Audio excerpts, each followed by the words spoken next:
we're always saying that, is this, I want to do work that makes me feel good, right? That's everyone says purpose-driven work.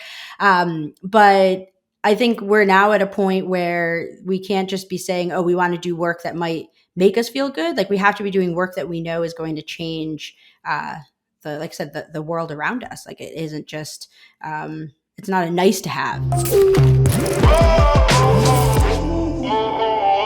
What are the boundaries of branding? Because right now everybody says that branding can do everything, right? A brand is, people are saying it can be a person, it can be a company, it can help change a public crisis for a company. Like, it's all about brand, brand, brand.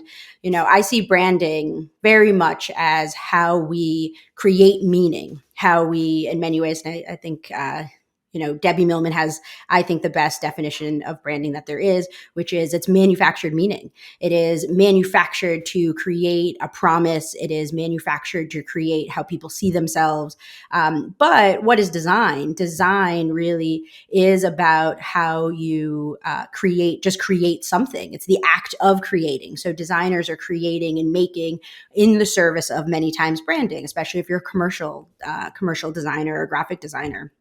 So if, thinking through that, for me, the boundaries of branding are absolutely limitless.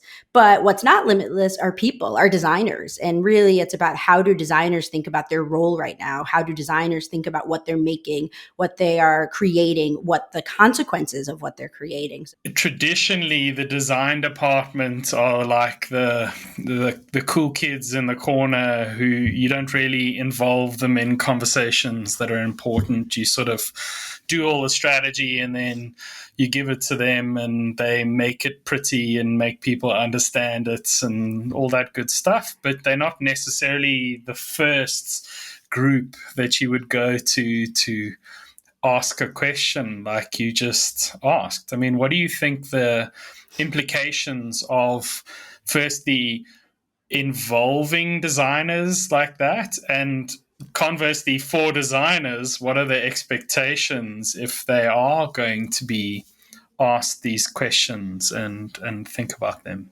And what I think is really fascinating now, as we're in the third decade of the 21st century, is that we have proven that design has value. We have proven that, companies can exist out of nothing and be driven completely by design. We have, one of the top technology companies, Airbnb, run by two founders who have design degrees.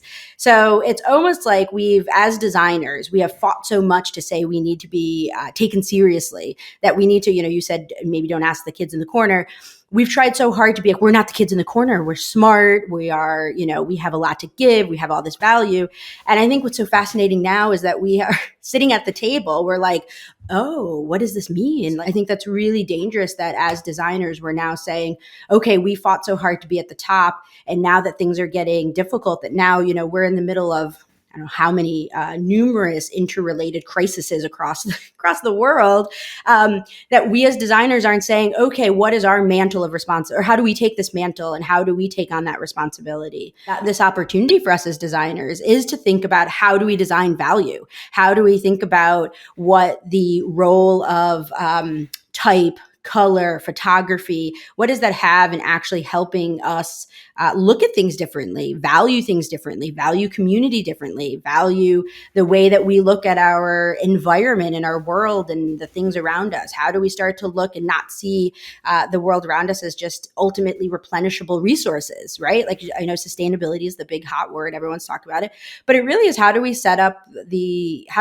ourselves for a future we want to live in? And that, to me, is really where the opportunity for designers lies. So what do you think some of the questions designers should be asking themselves are? Like, what are the almost the mind frames they need to get into? And I think it's an interesting one, because when I think of designers, I think of people who solve problems, and graphic designers do it visually, architectural designers do it spatially, sound designers do it audibly, but essentially there's a problem or a feeling or a something. So what do you think that question should be? Designers need to be examining their own practice. I think one of the things that I'm always really intentional about is to say that designers have a practice. Like, we are practicing something. You're correct. We're solving solutions. We're making things. We're putting things out into the world. And that's our own practice. Like, everything we put into the world is a reflection of who we are, whether we are, doing it for a client or not. We've taken that work on. So I really think that this is the opportunity for designers to examine their own practice. What are their values? How does it line up with who they are as people? How do they want to put that output out into the world? And then really thinking about how do they engage critically about what and why they're making what they do. One of the things we talk a lot about with the designers here at ThoughtMatter is to always be asking why. Why are we doing this? What is the larger either problem or solution that we're trying to solve? And why is our work, our talents, the things that we're creating, why is that the potential right solution for that problem? And if we ask ourselves why, and the answer is, this is maybe this isn't good for a community. Maybe this isn't good for our world. Maybe this isn't what we should be doing. I think that is a fair game to say, maybe this isn't the place where we want to use our skills and our talents.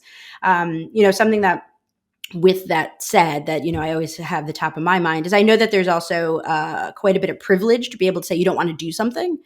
So if you are, say you're right out of school and you need a job, and you need to pay your bills and you need to get it, and you're given a project and you're like, ugh, I have to take it because I need to pay my bills. I understand that there is that privilege of saying, well, no, I don't want to do it. However, I do think that there is, as I said, being able to, as a designer, examine your own practice is to ask the questions of your boss or your company or whoever you're working on to say, what is it that we're ultimately getting out of this project? You need to ask the question of why are we doing this? And I think that's valuable both for designers and people who own brands and people sitting inside companies, because so often projects start, but no one really knows why. And no one really knows what is it that we are actually trying to do here? What is the thing that we're putting our energy into? It sort of gets created and executed and pushed out, and no one really knows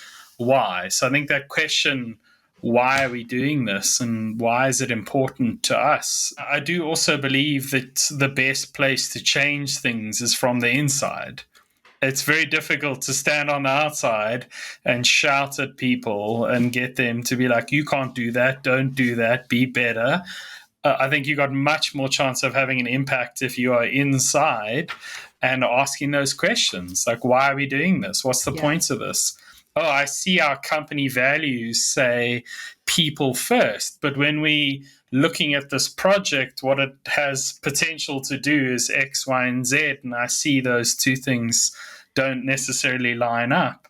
As designers, we cannot continue to think about the planet as a completely replenishable resource, right? We can't just be doing work thinking no matter what we do, it'll make it, everything will just happen for us. We have to be caring in that way. So, ThoughtMatter, we are always talking about, we rally around this idea of work worth doing. And that's something that we've really sort of interrogated. What is work worth doing? What are the things that, as designers, we want to be working on? What are the things that we should be working on? What are the things that will help us think about the world we're living in differently. And for me, working closely with our founder, we've really thought about how can we use design, the power of creating something, and then branding, which is how do we create that meaning for a challenge, to meet a challenge or a solution, and how can we do that in areas that in many ways are unmet needs in society. It really has been for us, when we take on a client or we take on a project, that it has to be filling some unmet need somewhere, right? So going back to the why, we always ask ourselves, or when we have a client or when we help put together a brief, it's why are you doing the work that you're doing? Like, why would the world be different if you weren't doing what you were doing? And if a client can really articulate what are they doing, why are they doing it, and maybe they don't have a story, right? They don't necessarily have their narrative, or they don't have all their bits and pieces together, and that's where we come in. We're always saying that Is this, I want to do work that makes me feel good, right? That's everyone says purpose driven work. But I think we're now at a point where we can't just be saying, oh, we want to do work that might make us feel good. Like, we have to be doing work that we know is going to change, like I said, the world around us. Like, it isn't just, it's not a nice to have. Hello YouTube, I'm Ross Drakes. I'm the founder of Nicework, and thank you so much for your time at watching this video. If you're seeing me, it means you made it all the way to the end, so we've at least done something right. If you enjoyed this, we'd love it if you could hit that subscribe button and that thumbs up. It really helps the channel. And I think more important than that is, if you know someone who might need to hear this, if you think someone out there who needs this message in their life, please spread the link, because it makes a huge difference to the world, and it allows us to fulfill our message of making sure that there are no more bad brands in the world. Thank you very much, and we'll catch you in the next video.